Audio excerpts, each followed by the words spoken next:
हमारा किसान उत्पादक था और वही किसान जब कारीगर के रूप में काम करता था तो उद्यमी के रूप में भी अपने आप को स्थापित करता था। यानी कारीगर उत्पादक से उद्यमी बनने की गाथा है भारत की कृषि की, और वैदिक काल से उत्तर प्रदेश उसकी भूमि रही है। आक्रांताओं ने भारत की खेती पर ही हमला नहीं किया, यहां की उद्यमिता पर भी हमला किया। जो किसान पहले उत्पादक था और फिर उसको कारीगर के माध्यम से उद्यमी बनने की गाथा को आगे बढ़ाता था, उसको केवल कच्चा माल पैदा करने का अधिकार दिया गया। यहां का कच्चा माल बाहर जाता था, वैल्यू एडिशन का लाभ उन लोगों को मिलता था। हमारा किसान जो उत्पादक था, वह उत्पादक किसान कर्जदाता हो गया। हमारा कारीगर जो उद्यमी था, वह बेरोजगार हो गया। और परिणाम हम सबके सामने किस रूप में? इस देश ने आजादी के बाद की बात छोड़ दो, उससे पहले अगर आप देखते होंगे, आपने और इसमें यहां पर उपस्थित जितने भी कृषि वैज्ञानिक हैं, जितने भी शोधार्थी हैं, उन लोगों ने भारत के राष्ट्रगीत वंदे मातरम की गाथा को सुना होगा। यह भारत के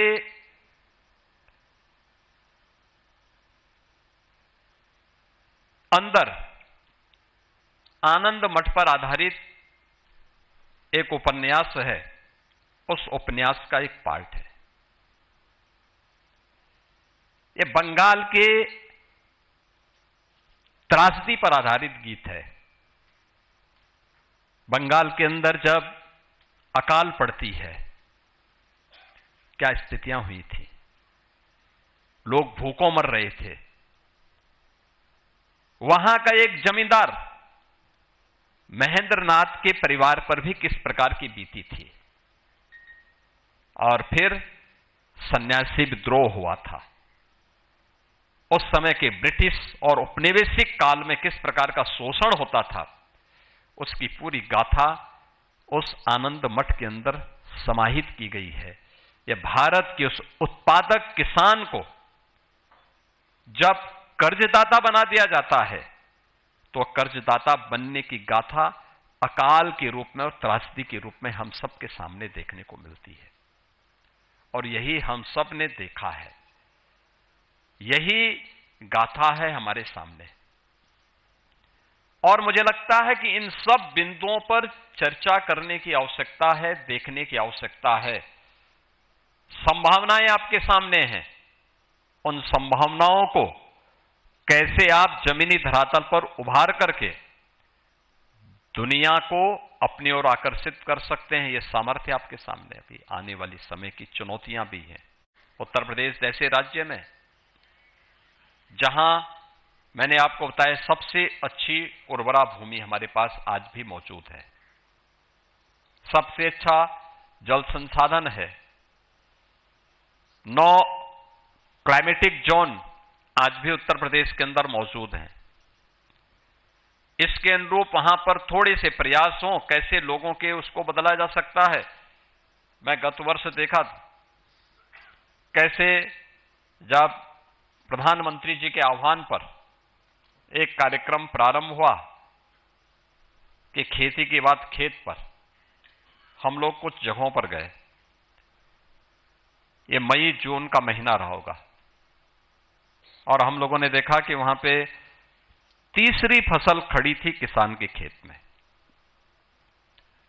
खेतों में उतर करके हम लोग गए, हम लोगों ने किसानों से पूछा, संवाद किया, तो क्या परिणाम है। उन्होंने कहा हमें प्रति एकड़ 1 लाख रुपए की बचत हो रही है मक्का की खेती करने पर।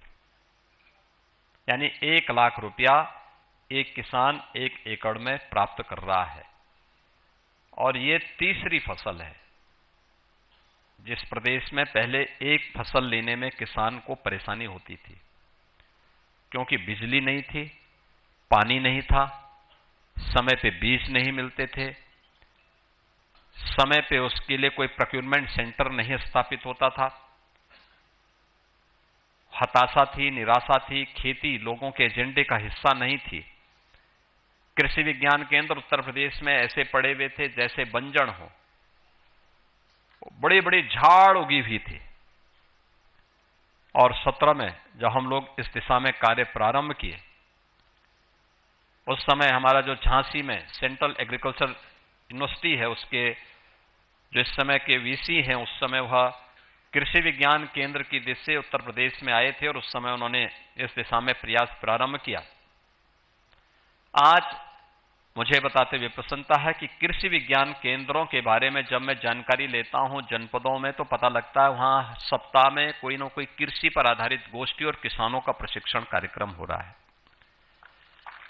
डेमोन्स्ट्रेशन के माध्यम से वो किसान को बताते हैं कि ये काम इस रूप में होना चाहिए और इस परिणाम को इस रूप में हम ला सकते हैं।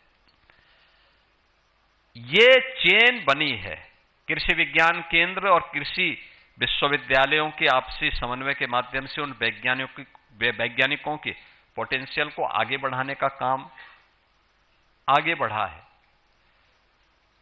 सरकार ने कृषि और खेती को भी एक एजेंडे का हिस्सा बनाया है और अन्नदाता किसान उसके साथ। अगर आप ये खबर फेसबुक पर देख रहे हैं तो वीडियो को लाइक करके पेज को फॉलो करें। इसके अलावा अगर आप इस खबर से यूट्यूब के जरिए जुड़े हैं तो चैनल को सब्सक्राइब करके बेल आइकन दबाना बिल्कुल ना भूलें। नमस्कार।